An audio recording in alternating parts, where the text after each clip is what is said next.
G'day, it's Phil here, and welcome back to my channel. Today we're going to be looking through 50-cent pieces again, looking for commemorative coins, rare coins, and coins worth more than face value. Again, we have my two collection books here, already partly filled with the commemorative coins that we've found so far.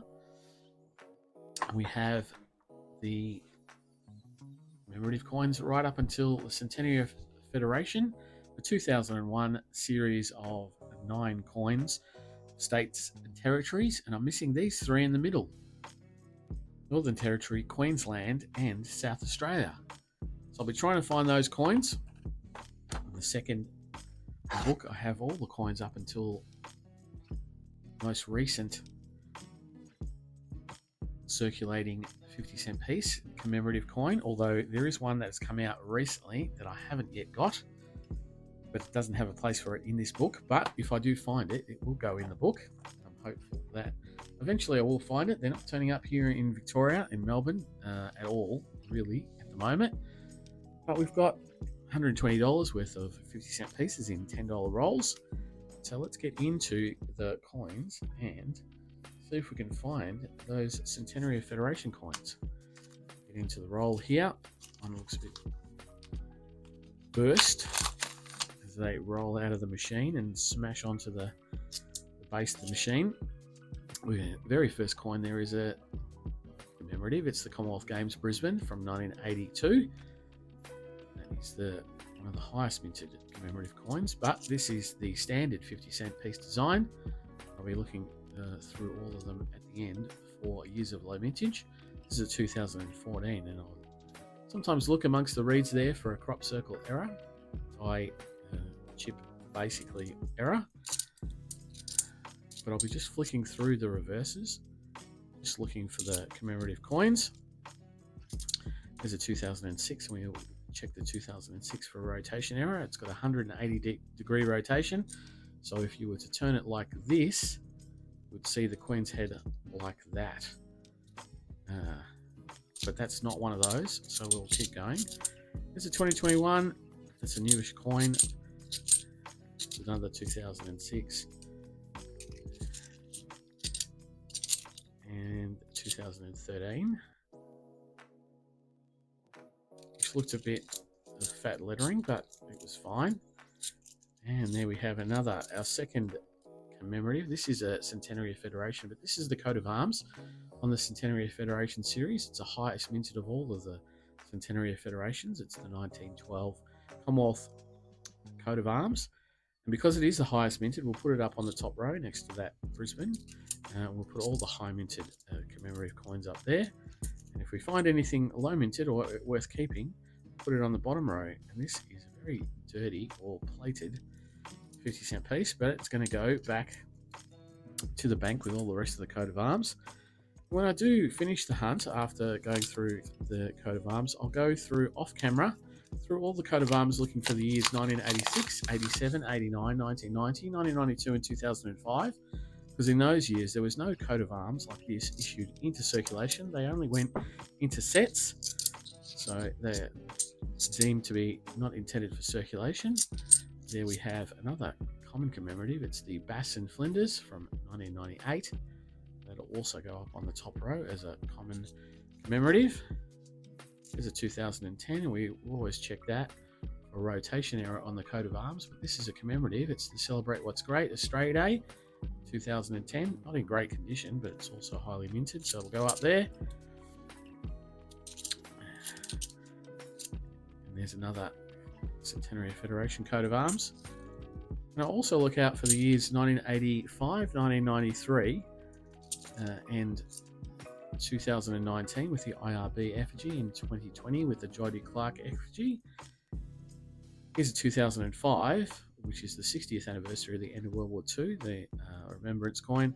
On this coin you can see a lot of errors on it sometimes, where the die has degraded and left die chips or cuds on them. This one seems to be quite clean, so it'll go up on the top row. That's another Bass and Flinders. And the reason I look out for those low minted years is because there's only about 1 million of those, and I like to keep that in the wider collection. Here's a silver jubilee coin, from 1977, 25th anniversary of the reign of Queen Elizabeth II, also highly minted. 25 years of reign, 25 million of those coins issued, so they will be going up on the top row. Here's a 1994, which will be the International Year of the Family.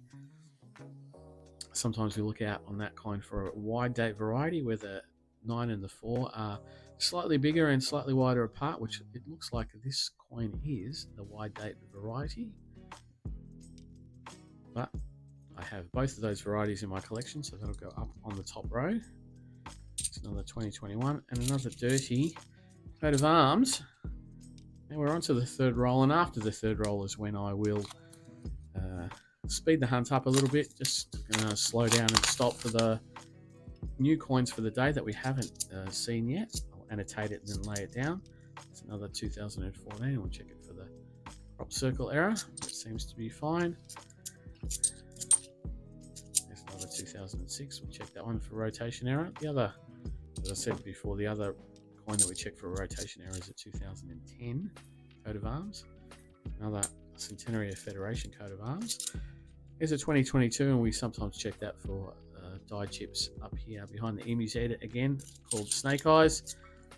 Another Celebrate What's Great. We're always checking the commemorative coins for rotation errors every time. This is a 1980 coin, and these coins are known for their double bar variety, which is a kind of error variety that we have. I'll have a quick look at this one because it's in quite good nick, and the ones that are in good condition are the ones that you want to keep. There you can see behind the emu's head there is two little lines. That's called the double bar on the normal or the standard coat of arms. There's no double bar, there's no extra bits of metal there, so this one I'll actually keep because it's a double bar in pretty good condition. This 1980, it's a bit chunked up, but it's still got quite a bit of mint luster. It's quite shiny. So I'll put that down the bottom there, and I'll call that the keeper's row. We'll keep that one. And there's a very, very dirty, oh, and the one after it's quite nice too. There's a very, very dirty Australia's Volunteers from 2003. Looks like it's been in some iron dust. That'll go up on the top row. But then I saw the 1993 coat of arms, and that's one of the low minted coins that we look out for. It's also not in bad condition, though if that is coloured green, I'd have to go back to the bank because I don't keep coins with verdigris on it or coin cancer. And the sign of that is a green oxidization. We'll put that down for the moment, but we'll check it out a bit later on. See if it is actually got coin cancer, because if it's got coin cancer, even though it's a low minted coin, it will be going back to the bank. So there we have it. We have the third roll done. So now we will speed the hunt up, and I'll only slow down when we find something new for the day. So let's get into it.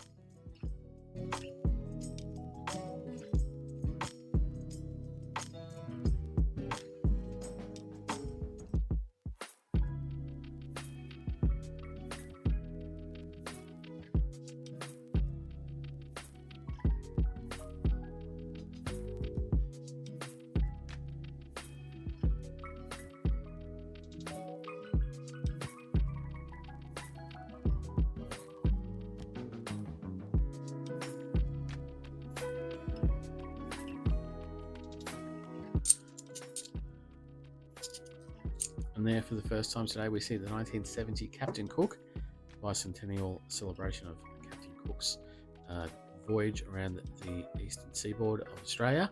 This definitely has coin cancer, and that will go onto the table, but it's going to go back to the bank for sure.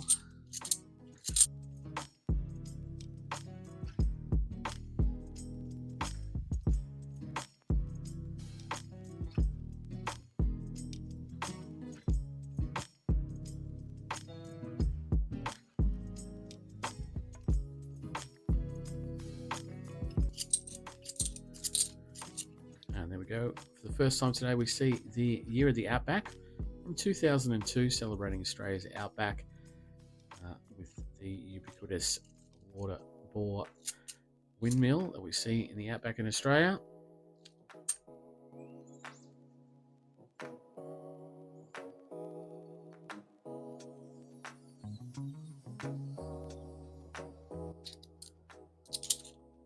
And there, for the first time, we see this secondary student competition winner for a 50-cent piece design from 2005, designed for the Commonwealth Games in Melbourne in 2006. It's also highly minted, and it will go up on the top row.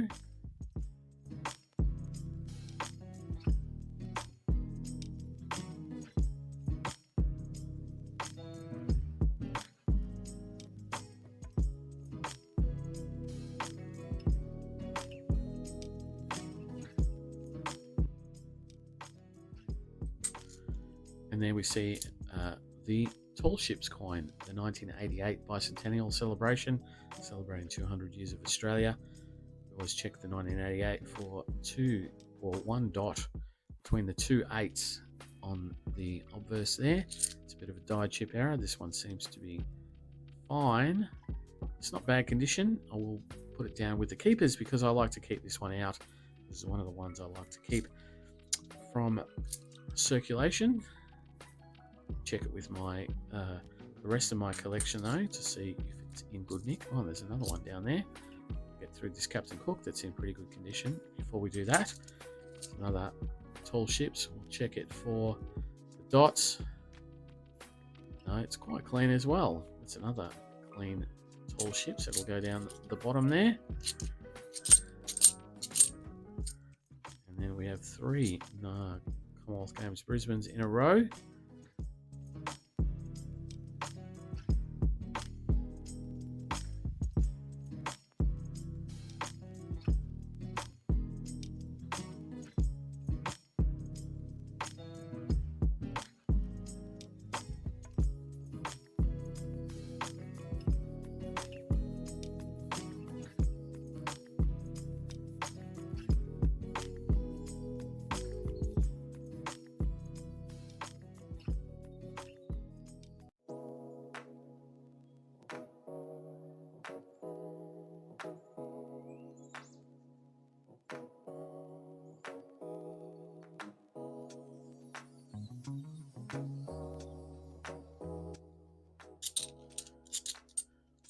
And there, for the first time, we see the 50th anniversary of the end of the Second World War, the Weary Dunlop coin, 1995, also highly minted, and it'll go up on the top row. And another 1988 with no dots on it, but in reasonable condition.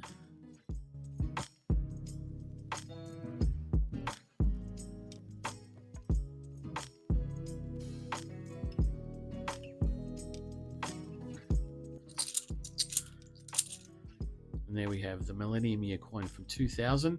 On this particular coin, the 2000 Millennium Year, we check out for an incused flag variety when the cross in the center of the Union flag there is infused into the coin. This one seems to be fine though, and because it's highly minted, it'll go up on the top row.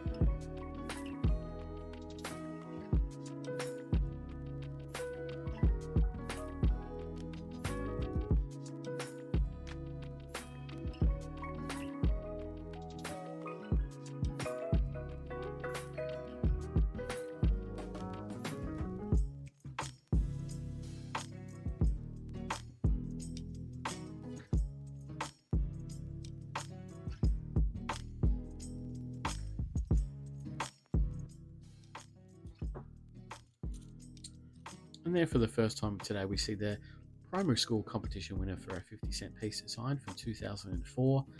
The Australian animals there on that coin. It's also highly minted, so it'll go up on the top row.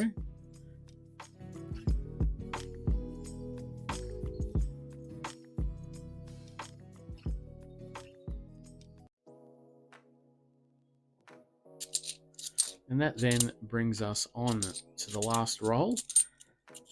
Not too much to be joyous about in today's hunt, which is a real bit of a shame, considering the last live stream that I did, which will date this recording. I picked up 2 Centenary of Federations, and well, more than 2, but 2 of them were from Queensland, which is needed for the book.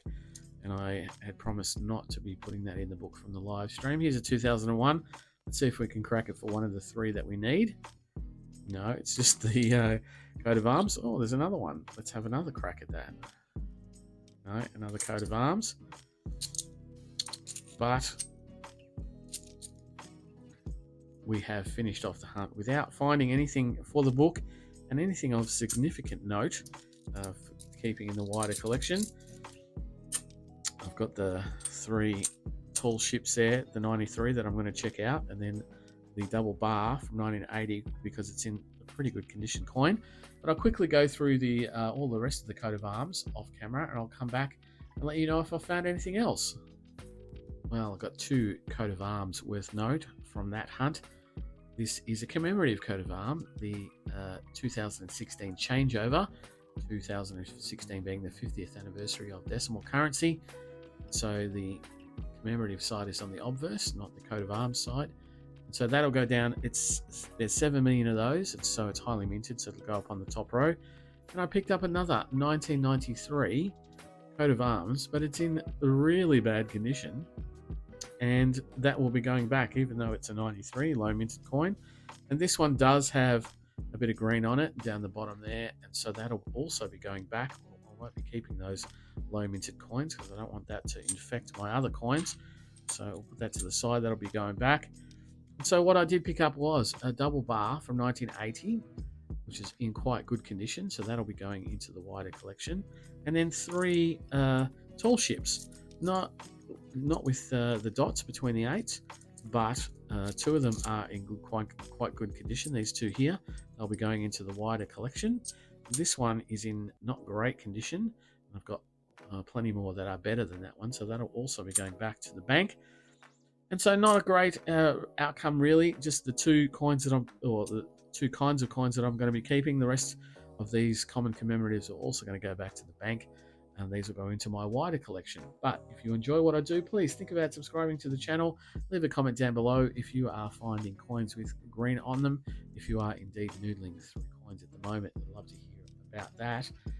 But I will be back for more noodling in a couple of days, so I'll see you then. Bye.